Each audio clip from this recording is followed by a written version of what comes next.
Next students, एक note लिखेंगे हम, forces which do no work. तो क्लासिकल मैकेनिक्स में कुछ एक फोर्सेस होती हैं जिनके केस में वर्क डन जो है वो जीरो होता है। तो वो कौन सी फोर्सेस हैं जिनका बीच में हम कई जगह आर्टिकल जब लिखेंगे, नेक्स्ट करेंगे तो बीच में लिखेंगे कि these forces do no work. ठीक है, तो यहाँ पे आपने लिख लेनी कि कौन सी फोर्सेस हैं जिनके केस में वर्क डन जो है वो जीरो होता है। No work is done by first one, the reaction of a movable body in smooth contact with a fixed body। ठीक है, तो कोई मूवेबल बॉडी है जो कि in contact with a fixed body, तो उस केस में वर्क डन जीरो होगा। The pair of reactions at smooth contact. ठीक है, तो ये आपने जस्ट नोट कर लेने हैं। अगर आपको डिटेल इसके बारे में पढ़नी हो तो आप मैकेनिक्स की अपनी बुक में पढ़ सकते हैं। नेक्स्ट है the reaction on a body rolling on a fixed body. Next the pair of reactions at a rolling contact. Fifth one is the pair of reactions between two particles of a rigid body.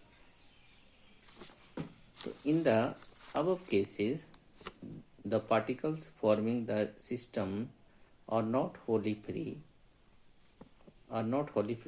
The system are in fact subject to constraints.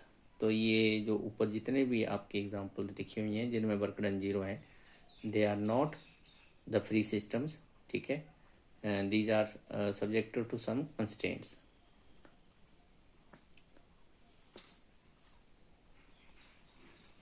And the reactions are brought into play to prevent the violation of these constraints.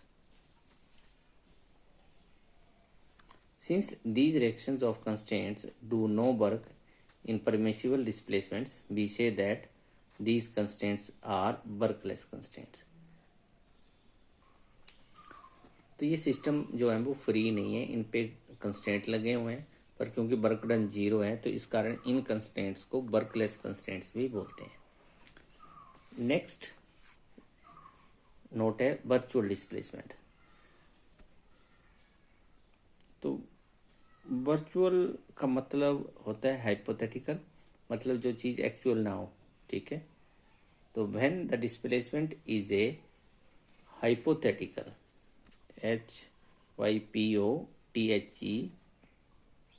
HYPOTHETICAL, hypothetical one, ठीक है, and not a displacement actually experienced. Hypothetical काल्पनिक, कि जो displacement actually ना experience हो। ठीक है, it seems to be displaced. ठीक है, when the particle is seems to be displaced but it is not actually displaced, such type of displacement is called virtual displacement. The displacement is called virtual displacement.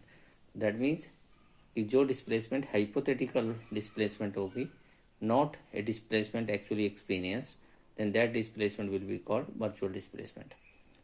The work done in the virtual displacement is called virtual work. ठीक है, कि तो इसमें virtual work का principal आएगा आपका, principle of virtual work. ठीक है, ये पेपर में पूछा जाएगा आपसे। ठीक है, तो what is virtual work? The work done in the virtual displacement is called virtual work. No work is done by the reactions of the constraint provided the constraints are of workless type and satisfied by the virtual displacement. ठीक है, तो ये फिर से वही लाइनें हैं कि अगर वर्कलेस कंस्ट्रेंट्स होंगे तो कोई भी वर्क डन नहीं होगा। नेक्स्ट आपका है प्रिंसिपल ऑफ वर्चुअल वर्क, और ये आपका लास्ट टॉपिक होगा। नेक्स्ट फिर आपके आर्टिकल जो हैं वो मैथमेटिकल आ जाएंगे बीच में, कि लेग्रांजेस इक्वेशंस आ जाएंगी। ठीक है, तो प्रिंसिपल ऑफ वर्चुअल वर्क जो है नेक्स्ट वीडियो में भेजता हूँ।